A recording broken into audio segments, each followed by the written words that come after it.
I'd like to welcome everyone to the 28th Economic Forecast Breakfast. I'm very honored to recognize our long-standing partner for this popular event, Allen & Company of Florida.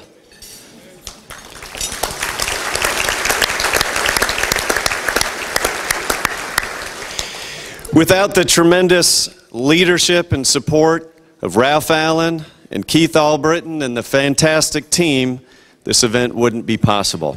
At this time, I'd like to invite Ira Anderson, past chairman of the Lakeland Economic Development Council, to offer the invocation. Ira is a partner with Crowe Horwath. Ira?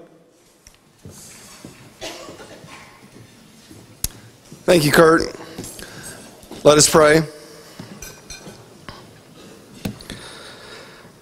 As we view the world we live in, we ask, O Lord, for the grace to be our best selves. We ask for the humility as a people to understand the fears and hopes of others. We ask for the vision to be builders of the human community. This morning as we gather, we want to say thanks. Thank you for the gift of today and for your promise to always be with us. Thank you for the city and county officials who lead Lakeland and our entire community to grow and prosper. Please guide their decisions and give them clear direction. Thank you for the first responders in our community and for our nation abroad, for we depend upon them daily for our health and safety. And thank you, Lord, for those who heed the call into all the armed forces here in the United States of America and the families that support them. For without them, we would not enjoy the freedoms that we all cherish. Father, in your grace, continue to bless our families, our businesses, and our community, that we may all live the life that you intend for us to live. Thank you for this food this morning, Lord, that it may give us strength and energy for the opportunities and responsibilities that lie before us. We praise you faithfully for providing all we need in every way. In your name, and in the name of my Lord and Savior Jesus Christ, we pray. Amen.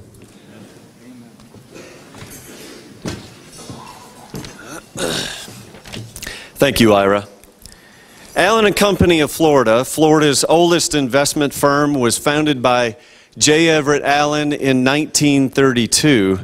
The company's been a strong corporate leader in our community for more than 82 years. Keith Albritton, president and CEO of Allen & Company, joined the firm in 1996 and earned his CFP certification in 2001. In 2007, Keith accepted the position of president of Allen & Company, and 2 years later was named our CEO. Keith lends his talents to numerous organizations within the community through current and previous board positions.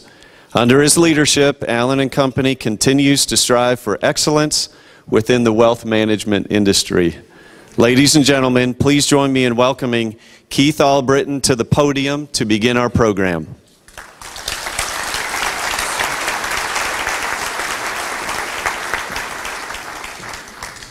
Good morning again. Thank you for that welcome.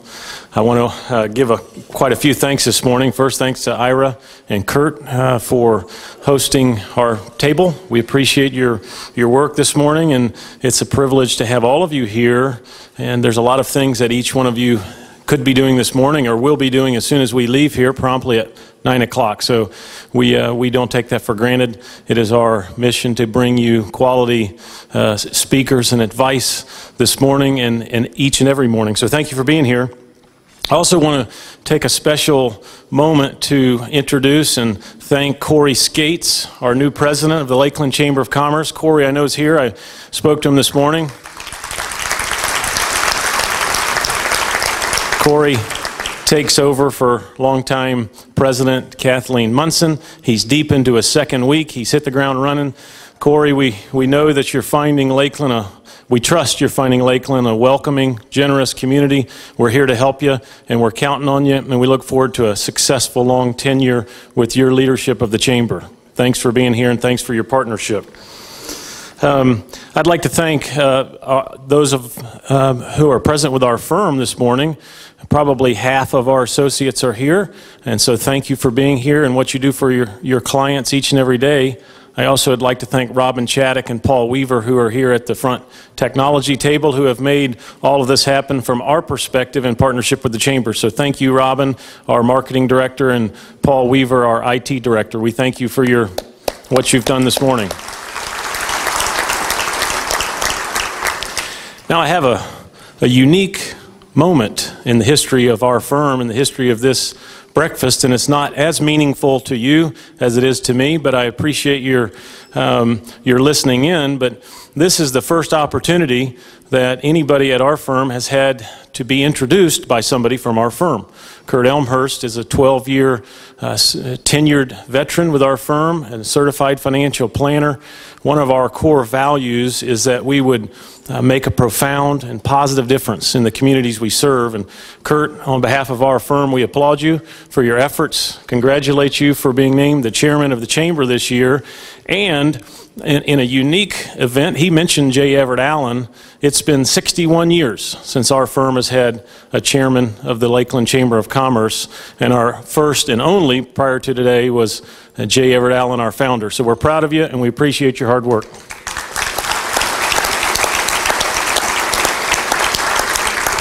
I'm also thankful to call you a fellow shareholder and a partner and a friend. Okay, so good morning. Let's get kind of to our work here this morning. Allen & Company roots began right here in Lakeland, as has been mentioned a time or two already, and we've expanded over the years. We're proud to be the oldest investment firm in Florida with 3 offices and nearly 70 associates and nearly $3 billion in assets under management that we are entrusted with each and every day. And it's at the credit of the hard work of our current associates and our past associates and all of the clients that have entrusted us with that. And so we have experienced our greatest period of growth the last 10 or 12 years, and we're appreciative of the chance to be here and continue to sponsor this event. And speaking of the event, I mention every year before I make a few introductions, and I'm going to first admit here, this is the first time I've had this happen. I do not have the script for Tony Villamil. If somebody could grab that for me while I'm making a few other comments, then I could properly introduce him. And so I humbly admit I did not grab that. As I'm hoping that I will get that here in the next minute or two, I'll make a few other comments. I go to the tape every year. I've mentioned that the last couple of years. And the tape is what was said the last year or two. And I listened to it carefully the last couple of weeks, a time or two, and we'd like to see how our speakers have done in their prognostications and forecasts. And I am proud to say they score an A this past year. It was, thank you, Laura. That was not a joke.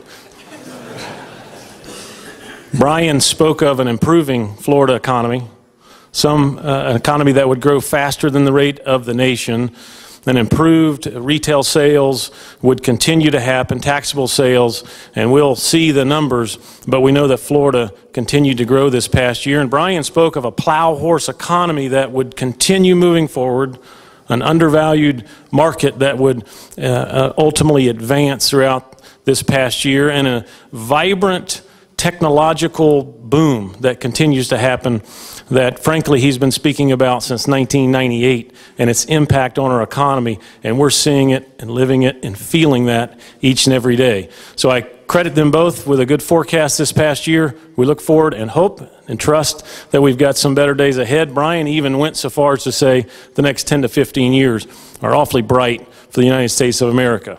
So we look forward to both of these forecasts, but let me take a second to introduce Dr. Tony Villamil. Allen & Company appreciates and is excited to have with us this morning Dr. Villamil. He's no stranger to economic forecast to this event. He's been involved in Florida's economy for decades. With over 30 years of experience as an economist, a researcher, educator, and high-level policymaker, and I think we determined last year he's retired from the education world unless he's gone back to some particular university. At both the federal and state level, he served as presidential appointee, U.S. Undersecretary of Commerce for Economic Affairs, and is the founder of a very successful economic consulting practice, the Washington Economics Group.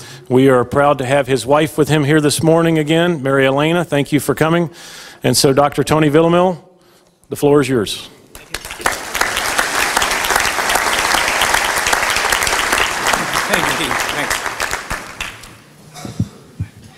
I'm shorter than Keith, so good morning, Lakeland. How's everybody doing today? One of the things about this breakfast, I know Keith follows us very closely, so we have to be very careful what we say, right? But you know, one of the issues that I find as an economist tracking Florida for the last 30 years or so, I'm getting older, is the fact that sometimes it's difficult to be a practitioner of the dismal science of economics. And I call this the sunshine economy now, in terms of what's going on in our great state. And I'm glad Keith tracked us last time, because we predicted a good year for Florida, and it has happened. And this year, I think it will even be better relative to the economic environment here in Lakeland and the Lakeland area. When I talk about Lakeland, I'm talking the Lakeland, Winter Haven, MSA, as we always say, the region. And also in terms of our great state. So I'd like to be able to get started by talking a little bit about the cyclical factors that we track that are important to Florida on a short-term basis. And obviously the state has long-term fundamental strengths, and Lakeland also, that I'd like to discuss later on. But right now I'm going to talk about the 15 outlook. One of the key drivers of the Florida economy that makes us positive for this year is obviously the U.S. economy and financial markets, especially the U.S. economy in terms of growth. You know, the third quarter we accelerated to 5% growth. The average for the year, of course, is much less, since we had a pretty tough first quarter in terms of negative growth, primarily due to weather conditions. But overall, the U.S. economy continues to expand at a pretty good rate, with relatively low interest rates. And that's very positive for our state in terms of attracting residents and attracting visitors. We'll talk about that in 1 second. But the Florida business climate, we continue to climb in terms of the business climate of the state, in terms of being a pro-growth state relative to taxes, relative to the overall regulatory environment, the fiscal management of our state. And I'll talk about that in a few minutes. So that's another major driver of our state this year, and it has been for the last several years. Then the fundamentals of our region here in Lakeland, the I-4 technology corridor, with a logistics hub for Florida. And as we increase economic activity and throughput and trade, all that is very positive for us here relative to our fundamentals, what we are as a region here, in terms of our strengths, with the Port of Tampa being close by, Tampa International Airport, our higher education institutions that are expanding here, and you know everything that is happening with Publix, Amazon, and all the major events that are taking place, investments that are taking place here. So all that is very positive in terms of attracting new residents and attracting tourists and attracting also investments here.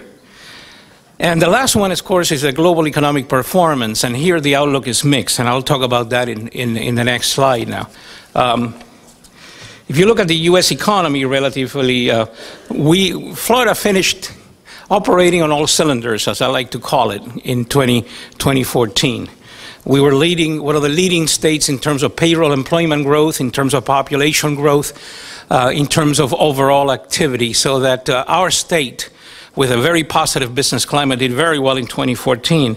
And if you look at what's happening relative to the cyclical drivers that we have there, we will probably, like I mentioned at the beginning, the outlook and the business environment for 2015 will be even stronger.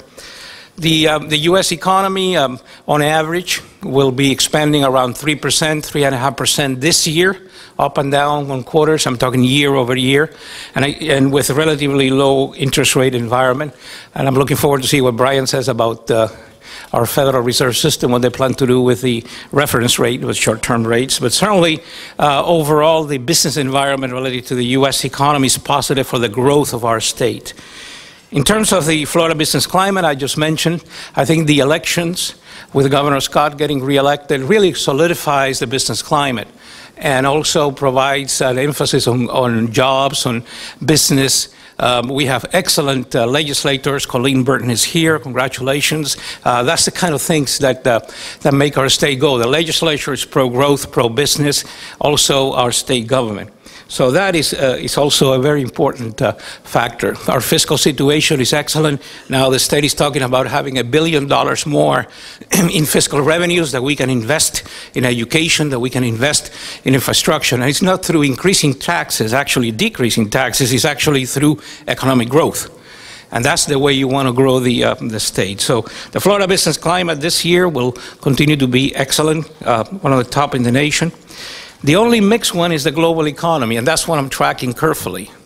We'll discuss that. You know, the World Bank, the IMF, International Monetary Fund, they keep lowering the growth rate on the global economy. We have issues in Brazil, and I know Brazil is important to us here in Lakeland and in Florida relative to tourism. We have issues in the Eurozone also, and overall, the global economy is not operating at levels we would like to see to increase faster our trade with the rest of the world and our international tourists. So that's one area where we need to track in this year. Next. So bottom line, a positive business environment this year, but in Florida, very positive, and in most of the U.S., but watch the Federal Reserve, what they do with monetary policy, and also foreign markets, like I mentioned. You know, it's interesting. I was looking at Bloomberg this morning, and they were saying that, you know, there's the World Economic Forum in Davos, in Switzerland, every year. All the big companies and all the big government officials from throughout the world getting there. And the usual talk is about opportunities in emerging markets. You know, what's going to happen in Brazil, what's going to happen in China, etc. This year, the talk and all the agenda, most of the agenda is we got to be in the USA. We have to invest in the USA, and of course, so we in Florida, through Enterprise Florida, has a significant possibility and potential to attract foreign investment here that creates jobs. So U.S., again, is becoming almost, compared to the rest of the world, like the hot place to invest, to do mergers, acquisitions, and to develop business and to attract residents. So watch the Fed and the foreign markets. Those are the two key things. If you look at U.S. economic activity, I'm not going to dwell on it. We're moving up on average. This is year-on-year average. On my left, I show you what happened during the so-called Great Recession. I had that last year, and I'll have it this year to remind you that we went down pretty deeply, and how steadily we have become now in terms of growth of our national economy. The next slide shows what the global economy, if you look at the, in good years or in average years, actually, the global economy grows 5 to 6%. You can see the growth rate being relatively weak in terms of global economic output. And just now, the World Bank and the IMF, as I mentioned, has actually lowered the growth rate that we have there. So the global economy probably will grow about 3%, excluding the US, will probably go about 3%. And there are markets like Brazil who are currently in recession, and there are a lot of issues regarding the euro and other aspects that cause us a bit of concern relative to the global marketplace. Next, please. So next one. So we got a little bit of a show there, so wake up everybody. So top business climate, low interest rates, and declining energy prices. That's high octane for Florida. Top business climate, low interest rates, and declining energy prices because we're an energy importing state. And that really is what kind of like I call high octane relative to the economy that are propelling us here in the Lakeland region for another very strong economic year. Next, please. You can see that in terms of population growth, and this is just the rate of growth of the population. In 2014 estimates, University of Florida Business, Bureau of Business and Economic Research, we added 300,000 new residents. There's a big positive side to that. A lot of them coming to Central Florida. And the big positive, of course, retail sales, real estate sales, construction-related activity, new businesses being formed. We're attracting younger, healthier retirees, and also younger people that are coming here now to start new businesses and become entrepreneurs. we surpass New York. So I say bye-bye Broadway. You know, we're hello, number 3 in the nation now in terms of population. Now that means more electoral votes relative to the national scene. And if we get a great candidate for president of the United States, if we get a great candidate for president of the United States, we'll do very well also in terms of the national political scene. So I'm rooting for Jeb to finally make the final decision and go to work, like all of many of us. So we got 20 million residents, so close to it. And again, we're going to add about a little over 1% this year. So that's another 250,000 new residents that will be coming in to the great state of Florida. The challenge is, of course, is that we need to build the school systems, the infrastructure, and all the things that are needed. But that happens if we have economic growth, and therefore that builds up our revenues. The next slide shows you a little bit of the Florida GDP. And can you put the next one then on the GDP and see? There's the governor applauding, because he has been saying for years that he wants to beat Texas. Well, Governor, you're going to beat Texas this year, definitely. In terms of the economy of Florida, the GDP, some actually forecasters are predicting even faster growth than we are, of around 3.5% in our GDP. Probably will be, some are saying 4.5%. I tend to be a little bit on the more conservative side, but certainly we're going to beat Texas. We're going to be the top state among the big 4 in terms of economic growth this year. Next slide, please.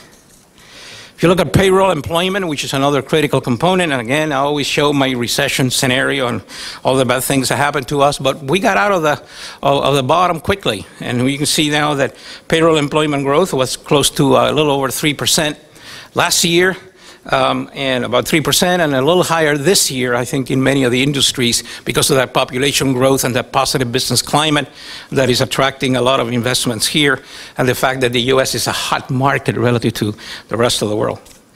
Taxable sales is another area that we track, since we have the sales tax on almost every merchandise, every product. Taxable sales are really booming in Florida, driven a lot by the hospitality industry, travel and hospitality, but also by our own purchases of goods primarily. So you can see they're significantly higher than the rate of growth of inflation. So in real terms, taxable sales have expanded as a sign of economic activity, and also is what is creating this additional monies at Tallahassee that we can invest in our infrastructure and in our education. Finally, I wanted to show you a little bit of that we didn't have last year, the top trade partners of our state. Certainly Canada is doing well, and Canada, Mexico, the U.S., the North American Free Trade Agreement, in spite of what you hear about Mexico and the problems there, then there are serious violence problems and narco-traffic problems and so forth. At the same time, Mexico production has become integrated with Canada and the U.S. So we have an integrated North American marketplace that is growing at a pretty good rate, including, as I mentioned, Canada here. Brazil, growth probably about 1%, which is pretty weak for Brazil, one of the largest economies in the world. They have some serious problems relative to public policy and economic management in Brazil, and the real, except yesterday, went up a bit, but the real, the exchange rate has been relatively weak against the dollar. So I don't expect a lot of Brazilians in increasing numbers to come to Lakeland and to come to our region here in South Florida this year. They'll come, but not the increases that we have seen in the past. Then you have Colombia, Costa Rica, and Chile, which are also major trade partners, and those economies are doing well. So there'll be more trade activity, more international visitors. And certainly from the Eurozone, with a weak euro, we don't expect a lot of European investors or actually European tourists to come to Florida this year compared to last year. But again, last year was a banner year. So again, you're talking the numbers, the volume still high, but not as strong. So finally, economic activity, and then we get it down from U.S., global, Florida, down to the Lakeland region, our MSA here. Economic activity accelerated last year in our Lakeland region. And additional growth is expected this year. You can see the growth in payroll employment, especially private. Total private employment grew about 2.5% or in 14. We expect that to increase to around 3%, 3.5% this year in the Lakeland region. And it's pretty diversified. The various industries that are increasing their payroll in Lakeland, it's pretty diversified, which means the economic recovery and the labor markets have taken hold. So again, the momentum is carrying them through a good year in 2015. And finally, if you look at taxable sales, we're booming because we tend to be a flow-through economy here in Lakeland region in terms of the logistics hub of Florida. So a lot of trade activity, a lot of visitors coming in to the various entertainment centers that we have here, to our educational system here. So the taxable sales growth is quite significant, even in relation to the state. So that tells you that the Lakeland region last year and the momentum coming into this year from a spending point of view in major product categories is doing very, very well. And then finally, let me just conclude by talking about the long-term fundamentals. And this is where really I think economists can make a better contribution than even in the short term, is looking at the fundamentals of our state, the fundamentals of our various regions in Florida. You can see the I-4 corridor certainly, continues to grow. I mean, the technology, the trade activity that is taking place, population growth. So it's a leading region of Florida, and of course Lakeland is in the middle of that in terms of expansion of its industries. You've seen all the corporate relocations and what a great job your business development groups are doing and your business community here in terms of attracting new industries and expanding current industries. That's a very fundamental strength of our Lakeland region and the I-4. And sometimes we forget about the emerging higher education hub. You have Southeastern University expanding with plans for expansion. You have Florida Poly. You have Polk County, Polk State College. So you're becoming a higher ed area, especially the Florida Poly and the universities now with the emphasis on STEM related training. I think that will be a hub for attraction of key areas and key occupations that are expanding rapidly in Florida and throughout the U.S. So that strengthens the outlook for this year and for other years to come. So let me just give you a bottom line, and then I'll quiet down because I'm looking forward to listening to Brian here. But one is the obvious, that Florida is likely to outperform again the national economy this year, and by a good margin. It will be the top performing state among the big 4 U.S. states. And again, performing above Texas. Yeah. And then we have the factors, the cyclical factors. Continued low interest rates, even though if the Fed may raise rates a little bit, it's going to be pretty attractive relative to mortgage rates and interest rates. Declining energy prices, or at least declining and then more stable, but still pretty low compared to a couple of years ago. And pro-growth state, in terms of our policies, adds to the fundamental strengths of our state and the Lakeland region. Now, as a good economist, I always like to talk about potential headwinds or downside risks. I'm not otherwise I wouldn't be a practitioner of decimal science. One is Fed policy, and I look forward to hearing what Brian says about Fed policy and the outlook for rates and overall. That's something we need to track because Florida is interest sensitive and liquidity sensitive. So those factors are important to us now with the end of QE3. The Eurozone, of course, the issues related there. There's some really trepidations whether Greece is going to abandon the Eurozone or not. Well, Greece is very small. It's less than 2% of the GDP of all the Eurozone. So some folks in Germany are saying, okay, fine, go. But there might be some issues related there. Certainly in terms of growth, they won't be growing too fast this year. Again, sluggish, 1% or so in the Eurozone. That's no good. And Japan malaise, as I call it, they keep depopulating because of very tough immigration policies. So Japan used to be a major industrial power. They still are. But again, in terms of growth, they're not doing well at all. And population is not growing. It's actually negative, the population growth. And then, of course, the tragedy in the Middle East, which is now coming to Europe. That's one of the, yesterday with Dollars and Cents with Laura, we talked about that. The fact that if you want to talk about something keeping me awake at night as an economist is all this terrorist cells around Europe, and the tragedy that happened in France, and what could happen if this becomes major in European countries, that is an area of concern, and of course ICs and so forth. So we need to track that from a business point of view. And then what I call the executive order White House. Certainly now we have a Congress majority Republican. We have a White House and a president that basically throws out executive orders. And there will be some constitutional challenges, I think, to some of the issues in terms of separation of power. That could impact the business environment, the business climate, the business certainty. So track that carefully and see what happens throughout the year. Of course, a lot of people say Washington is in gridlock, we grow faster. So that may be the case, but the constitutional issues, and I'm not a constitutional lawyer, but I certainly am concerned about some of these issues, and that impacts the business environment. What's going to happen to Obamacare? What's going to happen to our Affordable Care Act? What's going to happen to all these other things, immigration policy and all that? And what's Congress going to say about all these things?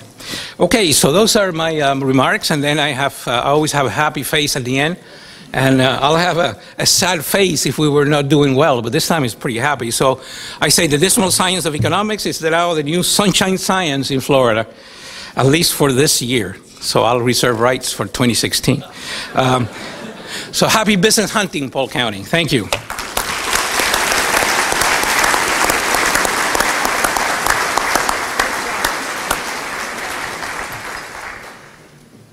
Good morning. I'm Laura Hawley, Senior Vice President of Allen & Company. We've got an all-star cast as far as Allen & Company is concerned this year. That's a first, another first. Tony, thank you so much for the encouraging words and motivating factors that are going to propel growth here in the state of Florida and our region. You talk about the business climate and also, the climate. When you think about the fact that 2/3 of the country are still in negative temperatures, I think that's going to keep our realtors and even Steve Scruggs busy this year. So what he's really talking about, and again, I think our weather is wonderful, but what he speaks of is faith and confidence in our state and in this region.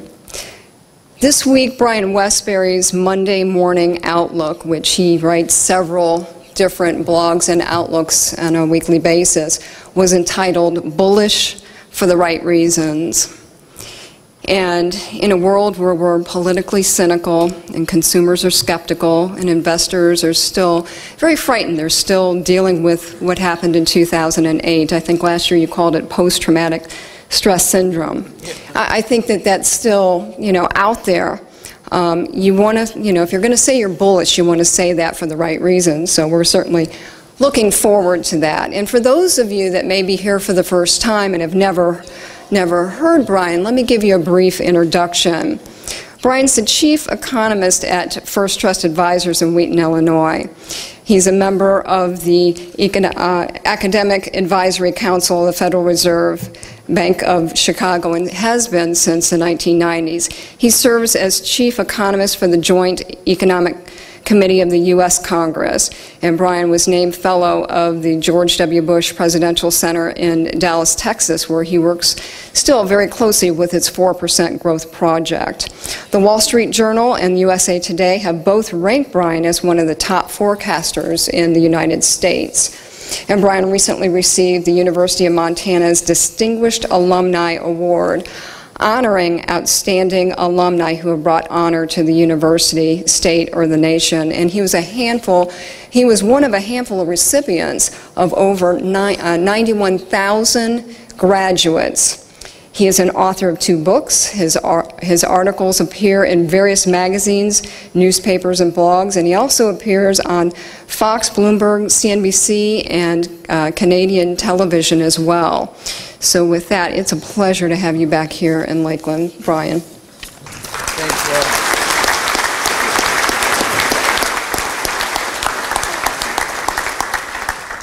Laura. Well, thank you, Laura. Thank you very much. How many years have I think my first time here, I was 13 years old. I wore contacts then. Well, it's great to be back with you. It's always great to be here. I could make jokes about the weather and versus Chicago and especially the growth rate of Florida. Tony, I'm with you. It is going to be the fastest of the 4 big states this year, maybe the fastest in the country. And a lot of that has to do with oil prices. But let me just begin by telling you, I started this week in Midland and Odessa, Texas. Which I don't know if you've ever been there, but that is, well, it's like going to North Dakota. It's the heart of oil country. And I flew back from Midland to Dallas, and then Dallas on the rest of my trip. But as we were landing, there were 2 guys from Midland, one behind me and one in front of me, and they realized they knew each other.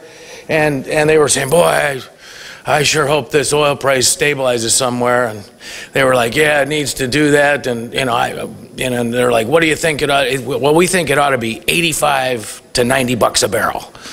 Like, that's where we think it ought to be. And then I landed here in Florida yesterday, and there were 2 people on either side. Well, I sure hope this oil price keeps going down. 20 to 30 bucks a barrel would be great.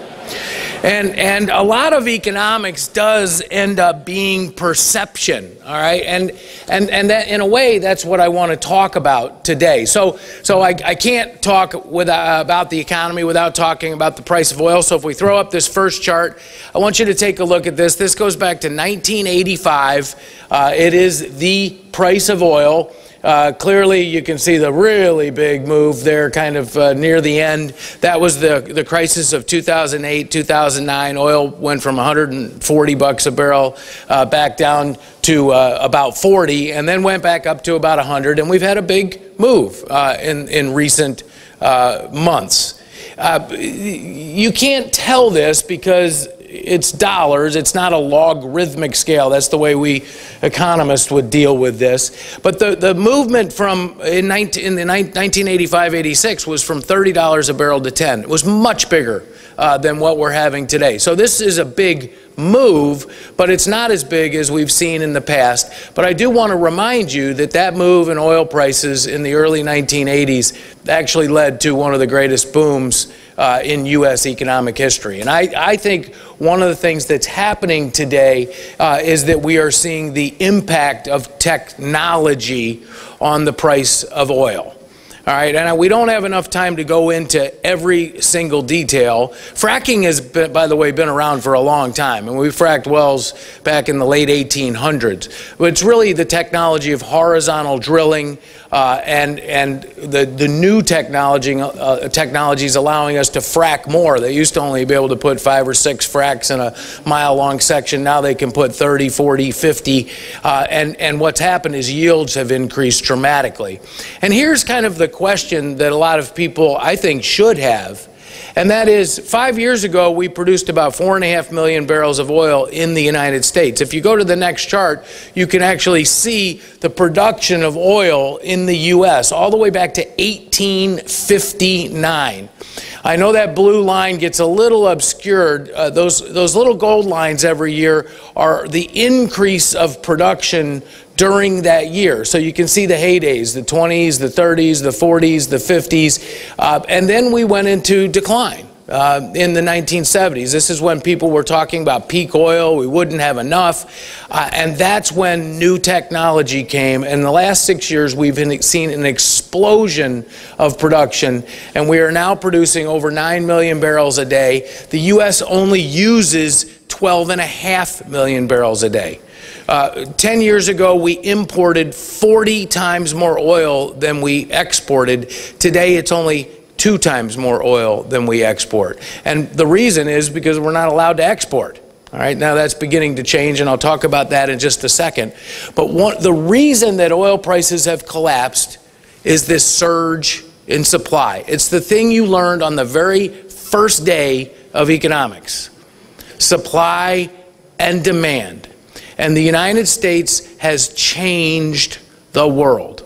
Everything has changed. In fact, I believe when we look back at our lifetimes, this is going to be, in fact, the greatest geopolitical event of our generation. Just think about it simply. Who do you think has to guard the Strait of Hormuz 10 years from now? Well, it's going to be China. not us. We won't care.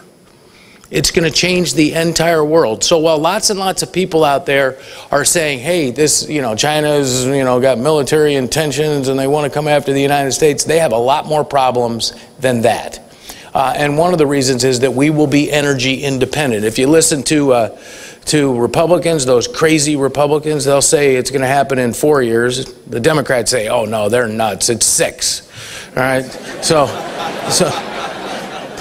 But it's going to happen, and it's going to happen because of this. Now, second point I want to make about oil prices is that they're undervalued right now.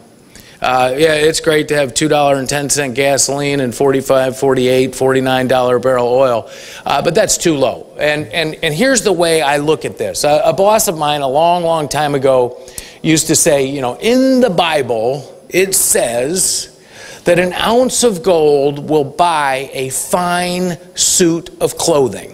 All right, so this was 2,000 years ago.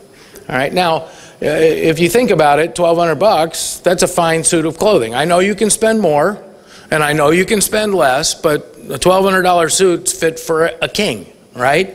Now, by the way, I've read the Bible, and I can't find this, all right?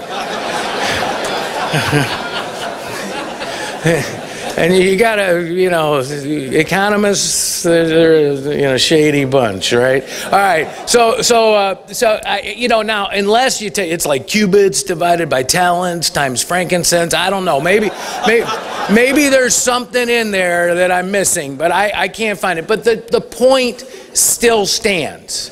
And what we do, what I do to value an asset is I compare a commodity, is compare it to other prices over time.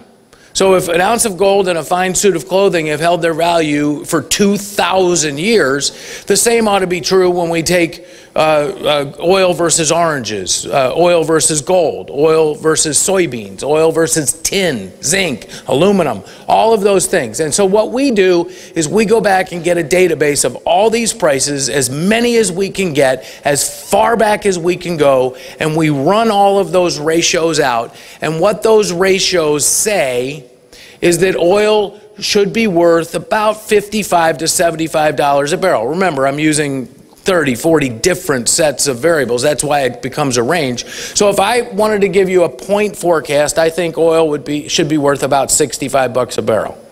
In other words, the people in Texas aren't going to be as happy as they want to be, and the people in Florida aren't going to be as happy as they want to be.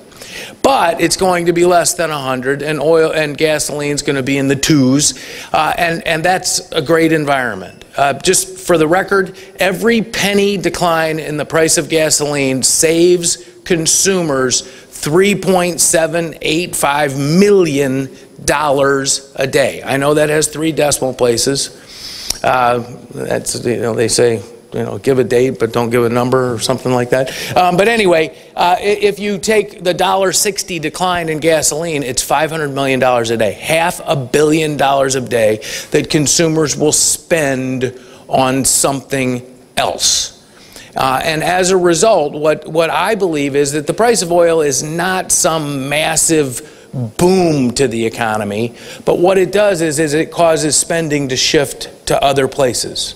So where it used to be that we would go home and say, honey, we got to go out to fewer movies, and we're not buying that bigger boat, and, dinner out is, we were paying too much to heat the house or fill the car. And the guys in Texas and Louisiana were going home and saying, honey, we're buying a new boat, Well, now it's the opposite. We're buying the boats, all right? Illinois and Florida. And they're the ones that are scrimping. And so what's going to happen is we will get a balance, but it'll be in that, I believe, around that $65 a barrel range over time. Now, markets can stay undervalued and overvalued for long periods of time. But in reality, what this is all about, it's not... Some people look at the price of oil, they say, oh, it's down, that means the economy is going to boom. But in reality, I think it's in the short term, on a day-to-day basis, it really is a zero-sum game. You spend less to fill up your car, you have more to spend on other things. So if you wanted to kind of position a portfolio, you would want more consumer discretionary stocks and Apple and things like that, and maybe lighten up on energy. But the bottom line is it doesn't itself cause a boom in the economy. What causes or what it reflects is the technology, the entrepreneurship that is going on in our economy. That's what it reflects. If you go to the next chart, this is what I'm talking about. If you notice, the very first word in the title of this is real business investment. Now, in economics, when you see the word real, it doesn't mean the other one is fake, all right? What it means is we've inflation adjusted it, okay? So it's real. It's not nominal, it's real. All right, and if you look at business investment, this is on equipment and software. All right, so yeah, Amazon has a 1 million square foot building, but it's really what's in that building that's so impressive. How they sort packages, how they figure out what to ship, how they figure out where to ship it. And that's what's the impressive part. And if you look at business investment in the United States, we have never had higher business investment than we do today. Part of that's in oil. You know, one of the mistakes that people make is they think the energy business is a commodities business. It's not. It's a technology business, just like every business is today. And the reason real investment is so high is because prices have been coming down. How many of you in here own an iPhone 6? All right, look at all those hands. That's just amazing to me. I'm not, by the way, I've now mentioned Apple twice. I am not telling you to buy that stock, all right? It might be good, it might be bad, it might, you know, but I'm not mentioning it because I think you ought to invest in it. I'm mentioning it because it's at the heart of a lot of this technology. I am envious of the economist who did this, and I don't even know who it was, but they went back and they found a Radio Shack ad from 1991. A catalog. And they said, let's go through this catalog and try to make an iPhone. All right? So we're going to buy a camera and an alarm clock and a flashlight and a radio and a phone and and when you add all of those up, that phone or all the things that phone does today would have cost you $3,000 in 1991. Today you get it for $199 and a 2-year plan. All right, and I want to tell you something that actually, I'm envious of that because what a great idea that was, right? It actually understates it. Because the mid-range iPhone 6 has 64 gigabytes of flash memory. Do you know how much a gigabyte of flash memory cost in 1991? It was $45,000. 64 times 45,000 means that iPhone 6 that you have in your pocket is worth $2.88 million. Don't bend it.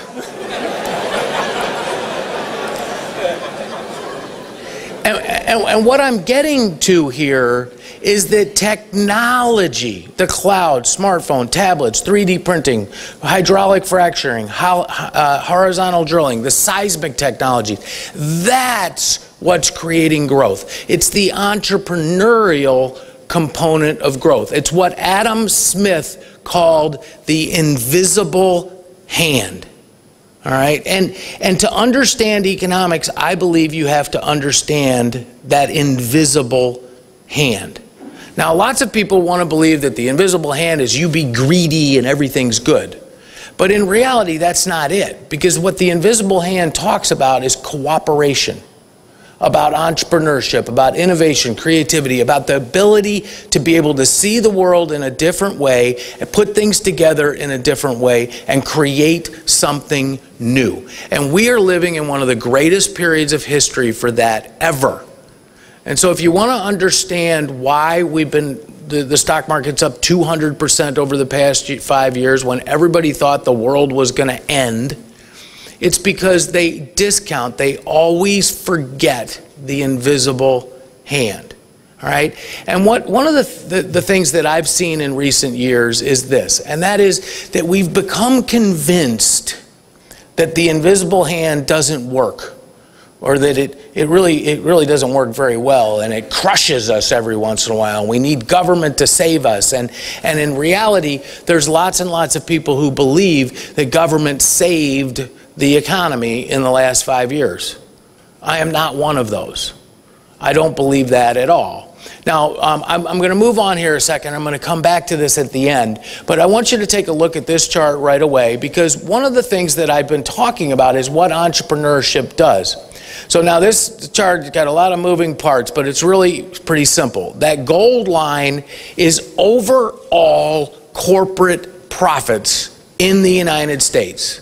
In other words, what has the invisible hand created? It's the scale on the right. We are now producing this year $2.5 trillion worth of corporate profits, an all-time record high, and that is why the stock market is at an all-time record high. Now, the blue line, which bounces all over, is profits that come from petroleum and coal. Okay, so we all know coal. Because of EPA regulations, the White House does not like coal. They've crushed coal. So one of the reasons that profits in those industries aren't as high as they were back in the 2003, 4, 5, 6, 7 period is because coal has been hurt. But there's another reason too, and that is that what oil companies have done is they've reinvested massive amounts of their cash flow, which makes them not profits, at least in this sense. And so when you look at this right now, we now have in this past year, we've had about $60 billion a year in profits coming from petroleum and coal, which is less than 3% of all profits. So there's some people out there, it's kind of fascinating. I mean, in this world we've lived in this last 5 years, high oil prices are bad, low oil prices are bad. High interest rates are bad, low interest rates are bad. High savings rates are bad, low savings rates are bad. Everything's bad, all right? And so what some people have said is this collapse in oil is going to drive down corporate profits, but the reason I show you this chart is two reasons. Number one, corporate profits are an all-time record high. Number two, oil and coal profits can plummet to zero, and it will have almost no effect. All right. So if you're worried about what this might do to profits in the stock market over time, I'm not one of those. Now, what people will say to me is, okay, Wesbury, I hear you're talking about the invisible hand and technology and how you're getting something for $199 that 13 years ago you had to spend $2.5, $3, $4 million to get, and I get all of that. But you can't ignore what the Federal Reserve has done. I think I said it this way last year. You're just lucky. All right, Wesbury, you're just lucky. And you're lucky because of this. And so if we change this next chart, I'm going to once again be a money and banking prof for you. I've done this over the years. And so if you look at this, that blue line, it's going straight through the roof. That's the monetary base. That's quantitative easing. You can see the three steps. Step 1, Step 2, Step 3. We call it quantitative easing 1, QE1, QE2. They sound like big ships. QE3, all right? And that's, people say, look, that's gone up and the stock market's gone up. That's gone up and the economy's gone up. That caused all the good things that we've seen. And by the way, I've had this argument with the chairman, the president, excuse me, of the Chicago Federal Reserve Board, Charles Evans. I'm like, Charles, you can't prove that. That just because that went up and that went up, it doesn't mean that caused that. It's correlation, not causation. And he goes, well, you can't prove it didn't. And I'm like, well, you can't prove it did. And you can't prove it didn't. And then we get into this circular argument and nobody can win. And I can't. I can't prove that didn't cause good things to happen. And by the way, what's fascinating about this is in our political world today, it doesn't matter which side of the aisle on, you want to believe this. If you're on the left, you want to say, look, the government saved us. Because that's what the left believes. The government drives the economy. What the government does in Europe, they're saying, we need QE, we need saving. All right, we need more. We need the Mario Draghi and the European Central Bank to save us. We need QE. All right, and the left in the United States says that's why the economy grew. Those crazy capitalist bankers, they just about killed us, and thank goodness the Federal Reserve saved us. All right? If you're on the right, what do you say? Oh my gosh, look at that. The Federal Reserve's printing money like it's going out of style. We're going to be Argentina, Zimbabwe. Do you remember the Weimar Republic? You had to use a wheelbarrow full of money just to buy a loaf of bread. That's Glenn Beck. He's got tears in his eyes. And then right when you start crying, and then just when he's got you, they cut to a gold commercial. And William Devane is riding his horse. That's his name, right? Like, he's riding his horse. He's snow. It's beautiful, and he's got a smile. It's a mile wide. And you know why I'm smiling? Because I bought gold. And it's all about protecting yourself from the Federal Reserve. And that's what people believe. But that orange line underneath actually is the M2 measure of money. It's all deposits in all banks. It includes checking accounts, savings accounts, CDs, all the cash that we have, that all of us, the whole country, 330 million people have in the banking system. Corporations and people, all right? It's all the cash. And if you look at that, over time, all the way back to 1913, whenever the Federal Reserve printed money, the banks took that money and multiplied it. But something happened in 2008. Now all of a sudden the Federal Reserve's printing money and banks aren't multiplying it. And that's why we haven't had hyperinflation. I don't know if you've noticed, but the dollar is really strong this year. Glenn Beck said it was going to collapse. All right, it's not. And the reason it's not is because the money supply hasn't really grown. And this is why I will tell the Chicago Fed, your QE's not helping things. It's not. You may be printing a lot of money, but the banks are just taking that money and putting it aside. They're holding it in excess reserves. They're piling it up on pallets. It's not being lent out. Now, you may or may not think that's good. Some people say, those banks, they should be lending it out. They should be doing this. And I actually think the banks are smart. They've actually protected us from the Fed. The invisible hand has protected us from the inflation. If the money supply really would have grown 25% a year over the last 5 years, like the monetary base did, we would have 20–25% inflation every year right now. We would be using, well, not wheelbarrows, but it wouldn't be that bad, but it would be close. It would be ugly. It'd be the worst inflation in U.S. history. And people will go, well, I don't know what's wrong. There's something wrong with that, Wesbury. I know that chart, but there's just something wrong. So here's the great news. In this past year, we have proof. We don't get this very often in economics, but now we do, because what did the Federal Reserve do in this past year? They tapered. So let's take a look at this. If you look at this blue line on this chart is how many bonds every month the Federal Reserve is buying. So if you go back to 2013, when this chart started, they were buying $85 billion a month of bonds. That's quantitative easing 3. $85 billion a month, 45 of treasuries, 40 of mortgage-backed securities, and everybody said this is why the economy is growing. This is what's keeping the stock market up. And remember, I don't know if you remember this, but early in 2013, Ben Bernanke came out and gave a speech, and he uttered the word tapering for the first time. And we had the taper tantrum. They still talk about it as if it was some, and about a month later, Ben Bernanke, the next speech, the next chance he had, he was like, I'm just kidding, I didn't really mean it. All right, and then everybody went, oh, thank goodness. And then Janet Yellen was appointed Federal Reserve Board Chairman, and she was going to be the queen of doves. She was going to be worse than Ben Bernanke. And guess what she did? She actually tapered. Kind of amazing. In fact, politics is always backwards. That's one of the lessons I've learned in my life.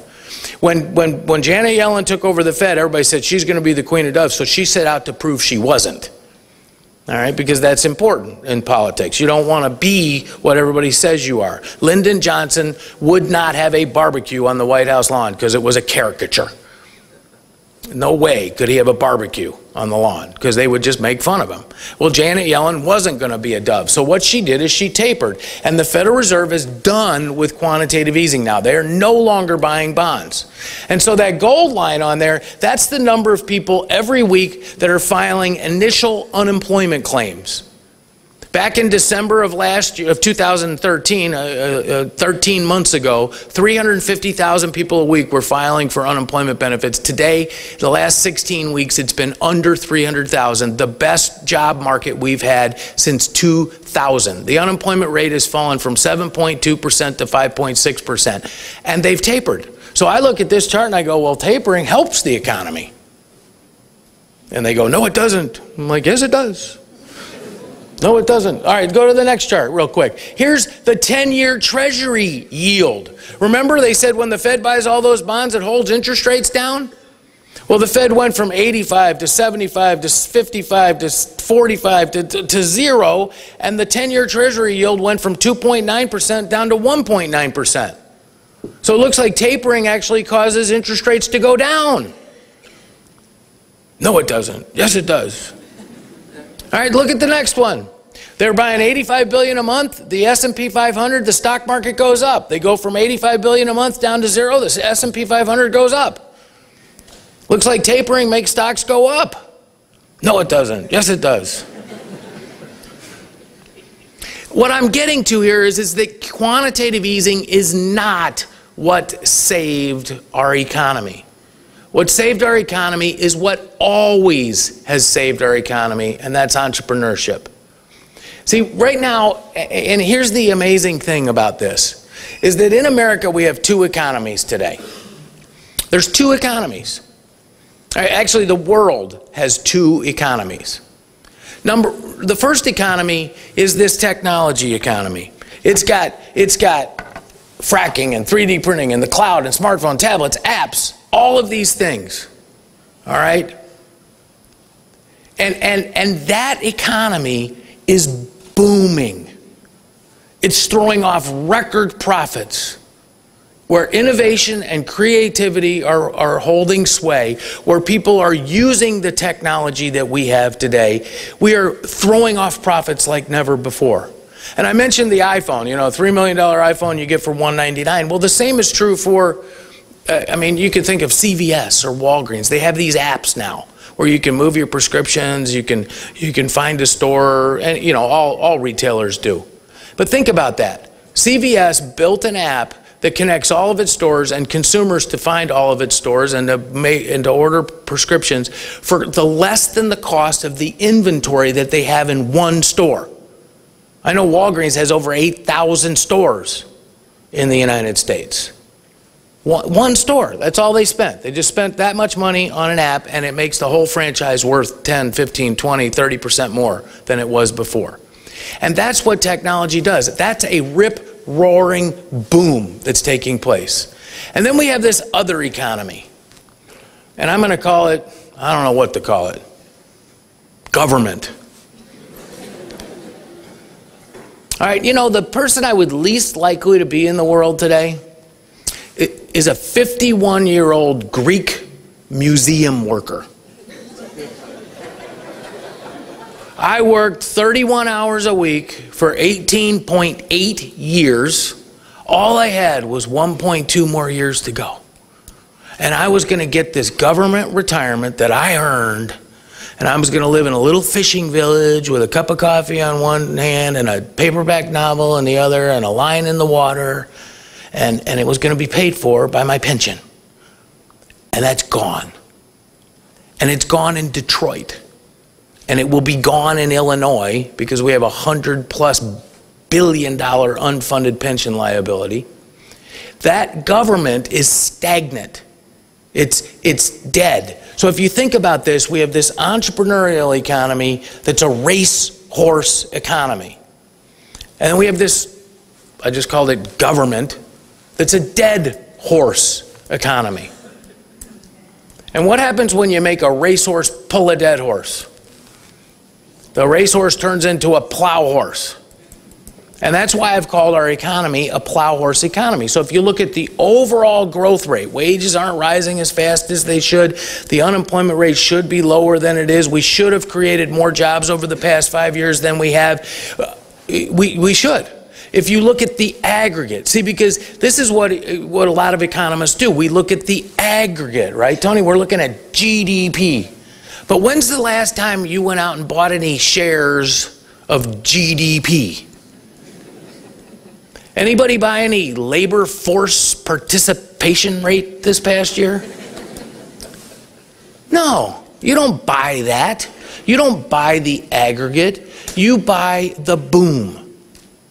You buy Johnson & Johnson, you buy Apple, you buy Intel, you buy Microsoft, you buy the companies that are in the boom. And so when you look at your portfolio, all right, when you look at your investments and they're up 200% and the economy's only growing 2.5, and you go, well, gosh, this sure looks like a bubble to me. It can't be this good compared to that. Don't forget that you're comparing the aggregate to the boom. And it's the boom I've talked about for the last long time. It's technology that drives economies. And it's technology that drives profits. You know, Larry Kudlow, I don't know if you ever watched him, but he used to call profits the mother's milk of prosperity. Well, productivity and technology are the mother. That's where those profits come from. And today we live in one of the greatest periods in history. And so you can, you know, oil prices go down and people say, that's it, it's over. Ukraine happens, they say, that's it, it's over. But if you think back over the last 5 years, the list of things that were going to take us out are just endless. You know, I've talked about them before. Dubai, Cyprus, Greece, Italy, Spain, Portugal, you know, resetting arms and on and on and on and on and on. And they haven't. And the reason they haven't is because that boom continues. That technology boom continues. And so I guess, you know, my message over the past 5 years has been the same. And that is this recovery is real. It's not caused by the government. And it's going to continue. Thank you very much.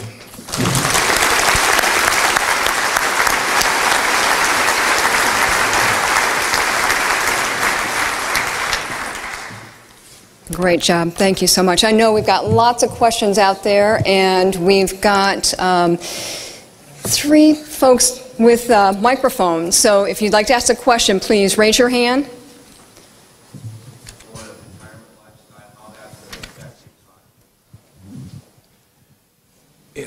Why don't I'll just start out here, and I know Tony has some comments. There are no doubt that there is no doubt. Actually, let me just repeat that in case anybody did. What about the savings rate, people nearing retirement, and really the lack of savings? Because there are many people in this country who have not saved. And I think one of the key reasons for that is that we have grown up government programs, Social Security, Medicare, Medicaid, welfare, Social Security, disability, all of these things which allow people to, in my opinion, make decisions in their life. Now, there are some people that need our help. We are our brother's keepers. I truly believe that. But when you have programs that are universally available, that you literally give out, you encourage people to make decisions during their lifetime that aren't, in my opinion, rational. We need to save more. We should be saving more. But one of the reasons people don't is that if the penalty for not saving more, for not behaving responsibly, it's a lot lower than it would be otherwise. And so I think that discourages people from saving as much as they should. I agree, and I have another point that I wanted to make is what is retirement? I mean, you know, in today's economy, people are really working into their 70s, you know, starting new businesses. So in other words, the so-called quote retirement, it's changing completely. So that from that point of view, the ability to be able to earn income and save is greater now because of technology. People can work at home, all the things that are happening. So that you know, I'm in my late 60s, and I'm going to be going in my mid 70s, I hope. And many of you. So the retirement age is something that is quite different. It has shifted towards longer years in terms of productivity and income and so forth of the retiree, so-called retiree. Yeah, great point. Okay, thank you. We have a question over here. Here comes the mic. Yep, here comes the mic. Thank you, Brian. You touched on interest rates and what we've seen over the past year, and I think the beginning of last year, people were looking at the 10-year Treasury thinking that we were going to get some rise in interest rates from the Fed. The 10-year was going to, I guess, perform completely opposite of what's taking place. Could you kind of talk a little about the forecast for this coming year and maybe what we're looking at? Sure, yeah. I think, well, I shouldn't speak for Tony. I have been bearish on the bond market for a long time, and I've been wrong. I've been, I guess right on stocks, wrong on bonds. Those yields have just continued to stay down. It's kind of like oil in a way. You look, we were producing 4.5, 5.5, 6.5, 7.5. If supply and demand worked exactly like we learned in school, then oil should have gone from 195 to 90. And if monetary policy and interest rates worked exactly as we believe they do, and the economy's growing at about a 4% growth rate, inflation plus real growth, and interest rates ought to be around 3, but they keep staying lower. And I think one of the key reasons for that is that the Fed is holding short-term rates down. And promising to hold them down for a long period of time. And so what that does is it holds the whole yield curve down. It happened in the 1970s, and it's happening again today. So let me just finish this comment off by saying I do expect the Federal Reserve to raise interest rates this year. So remember when Greenspan raised rates the last time, he would do it a 1/4 point every meeting. I expect Janet Yellen to do it a 1/4 point every other meeting. All right, so she's going to raise rates, but she's going to do it very gingerly. And so by the end of this year, the federal funds rate, which is basically 0 right now, we expect to be about 0.8 if you do all the math. So call it between 3/4 and 1%, and therefore I do think that the 10-year Treasury will be up in the 2.5% to 3% range by the end of the year. That this is kind of a, I don't know, a blow-off rally or what you want to call it, but interest rates should not be this low given the growth rate of the economy and where inflation is. Some people say they're predicting a recession, a depression. I don't believe that. I think they're being artificially held down by Federal Reserve policy. Yeah, no, my whole point is, again, having kind of a global orientation. If you look at the global economy, and I agree fully with Brian's perspective, 75 to 100 basis points higher by end of year, very slowly. There's no reason for a major tightening of rates. Given the global economy, there is excess capacity of labor, there's excess capacity of major commodities. Look what's happening to oil. So that from an inflation point of view, the economy is doing very well. So why suddenly have to tighten significantly? I mean, it's going to be that kind of slow, gradual increase. And I think Brian and I have talked about that in the past, that yes, the Fed should do it. I mean, it's a matter of, in terms of their own policy, but the strong dollar, excess capacity worldwide, and there's no reason why this should be a major tightening of Fed policy at this stage. I mean, so what Brian said is right on the money from my point of view. There's one right out there. Ron, go ahead. Oh, it's Ron.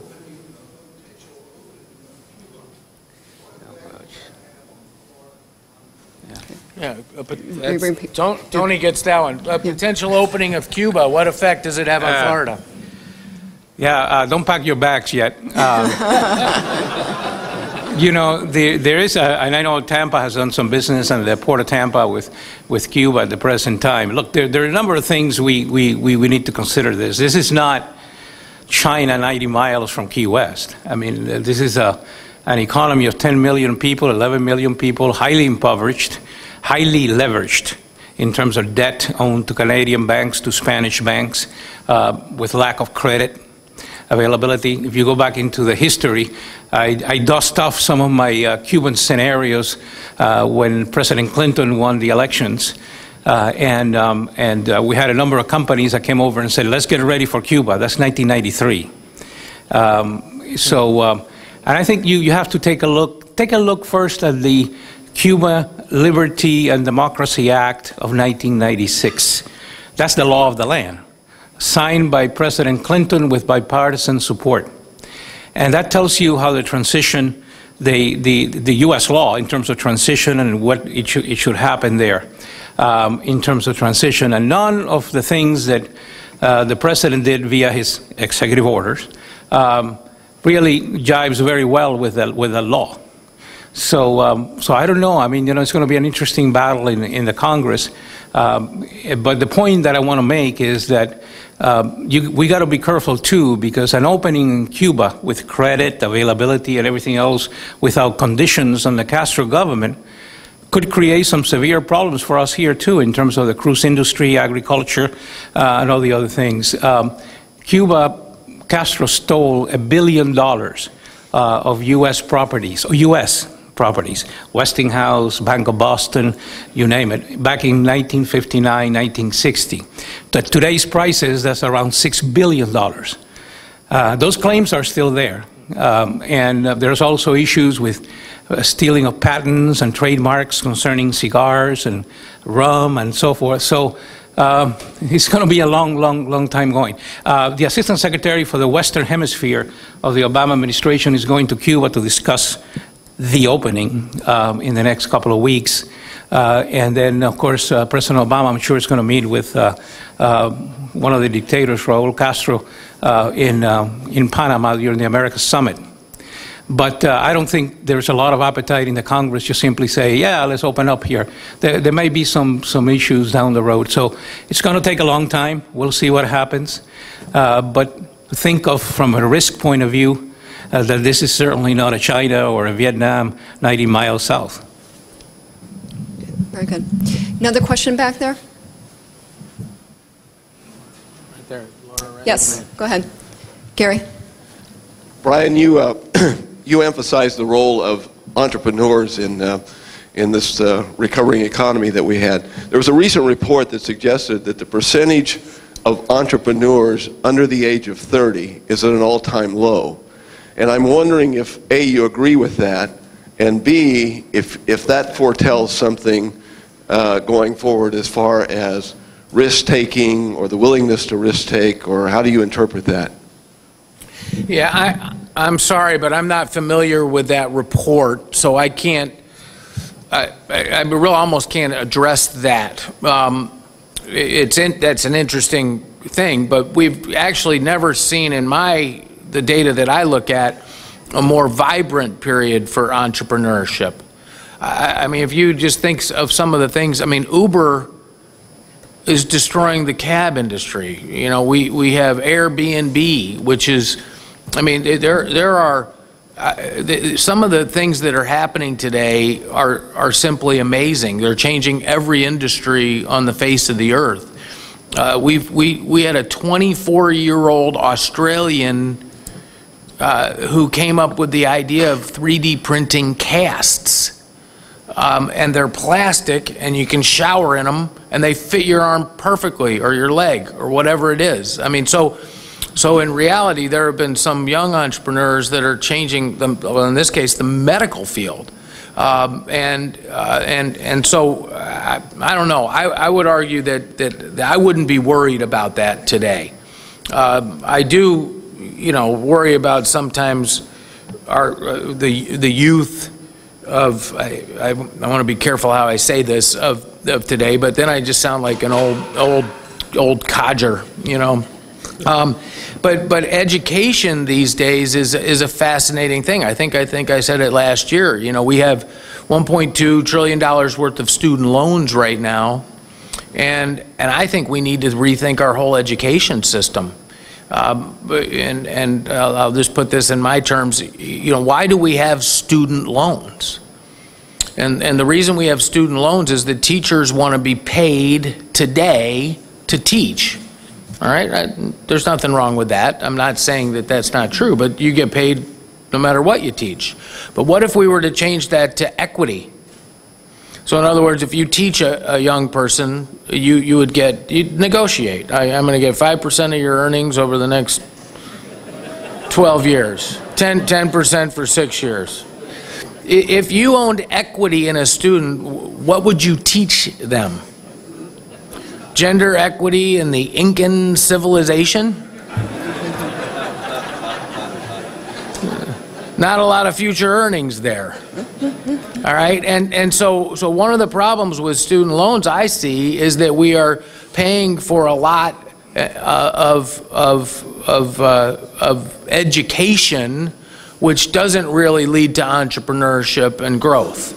And so I would argue that there's a lot of changes that we could make in our country that would make it more a vibrant place, but it's still a very vibrant place.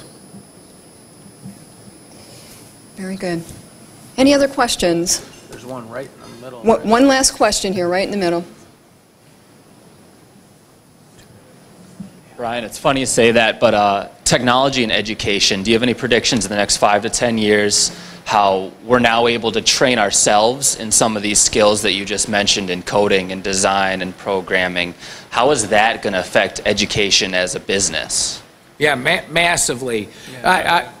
I'll let Tony finish this because he's been, you've been an academic, but massively. Not only is self-learning happening, but also online education is happening. Think about it. If you can have the best professor ever in American history or in mathematics or quantum physics or whatever it is, do a lecture series online, you can have 10 million people go to that class instead of 62 people that get accepted to the Purdue physics program or University of Florida, whatever, So it's amazing. The opportunities there, not only for self-learning, but also for using the best of the best of the best and having costs come way down are massive. I personally know 2 people who are starting online universities right now, and that means there's 10,000. Because I can't possibly know all of them, so we are medical care, health care. Those 2 areas are going to massively change in the next decades because of technology. But Tony, you have been in academia. Well, in the nonprofit academia, but what is happening is I think there's excess capacity. You're going to see it being reduced, mergers and acquisitions taking place among educational institutions, less of a big campus, more of technology centers of learning in terms of online. So the M&A activity in higher ed, I think we have excess capacity there because of the online and video conferencing. Now we can reach overseas markets too. So there'll be a lot of that. UF just started an online university, for example. And all these kind of things are something that is very important. The old way of going to campus and playing football and all that is still be there, but a lot of the activity will take place in this off-campus cyberspace area. And I think universities that are private, for profit or non-profit, got to adapt to the system. Otherwise, they will be merged or acquired. Thank you so much. Again, we've got wonderful information today, and again, I'll tell you, we are so fortunate to have Dr. Tony and Brian here. They are very heavily sought out. Brian was saying on the way over the fact that he has had nearly 180 presentations like this over the year, and I know Tony has had many himself. So again, we consider ourselves very fortunate, and to have such wonderful, glowing information and prophecies for 2015. We thank you so much. We'd also like to thank the Chamber team. Again, Corey, welcome to Lakeland. We look forward to working with you. And again, to Kathleen, we thank you for your many years of leadership here with the Chamber. Kurt, congratulations, and good year to you. And also to the Lakeland Center, we certainly appreciate being here. And to all of you, we certainly thank you for being here. We hope that you have a healthy and successful 2015. Thank you.